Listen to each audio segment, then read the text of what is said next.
অভ্যাস গড়ে তুলুন ধৈর্যের মাধ্যমে। বড় কিছু অর্জন করতে হলে অভ্যাস সবচেয়ে গুরুত্বপূর্ণ ভূমিকা পালন করে। বড় অর্জন সবসময় একজন মানুষের সঠিক অভ্যাস থেকেই আসে। অর্জনের পথে অনেক বাধা আর সমস্যা আসে, কিন্তু যদি সঠিক ইচ্ছা আর সদিচ্ছা থাকে আর একটা ভালো অভ্যাস তৈরি হয়, তাহলে সবকিছু সম্ভব। মনে রাখবেন, একবার যদি অভ্যাস তৈরি হয়ে যায়, তাহলে সাফল্য আর বেশি দূরে থাকে না। সবচেয়ে কঠিন বিষয় হলো সঠিক পথে অভ্যাস তৈরি করা। একজন সাধারণ মানুষ আর একজন অসাধারণ মানুষের মধ্যে প্রধান পার্থক্য হলো তাদের অভ্যাস। অনেকেই আছে যারা অভ্যাস তৈরি করতে পারে না, আর সেই কারণেই তারা সবসময় পিছিয়ে থাকে। অভ্যাস গড়ে তোলার একটি উপায় হলো ধৈর্য। যারা ধৈর্য ধরতে পারে, তারা তাদের মনের ভেতর অনেক কিছু দেখতে পায়। তাদের মনে সঠিক চিন্তা আসে।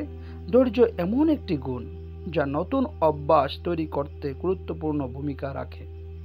এটা আমাদের শেখায় অপেক্ষা করতে আর ফল আসতে দেরি হলেও তা গ্রহণ করতে। একই ধৈর্য সহকারে বারবার করলে সেটাই একসময় অভ্যাসে পরিণত হয়। জীবনের প্রতিটি ক্ষেত্রে অভ্যাস রক্তে মিশে যায়, আর তখন যে কোনো কঠিন কাজ সহজেই সমাধান করা যায়। কিন্তু সমস্যা হলো আমরা নিজেরাই ধৈর্য ধরে রাখতে পারি না নতুন কিছু অভ্যাসে পরিণত করার জন্য। মনে রাখবেন, ধৈর্য আসে যখন আমরা আমাদের পছন্দের কোনো শখ ধরে রাখি।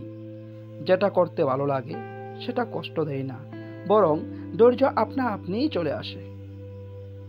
এইভাবে যদি আমরা আমাদের শখ যাই হোক না কেন নিয়মিত অনুসরণ করি, তাহলে সেটাই এক সময় অভ্যাসে পরিণত হয়। কষ্ট ছাড়াই একটা ভালো অভ্যাস তৈরি হয়। মনে রাখবেন, শখ থেকে জন্ম নেই ধৈর্য, আর ধৈর্য থেকেই জন্ম নেই যে কোনো অভ্যাস। ধন্যবাদ। আপনাদের সকলের জন্য রইল শুভকামনা এবং অভিনন্দন।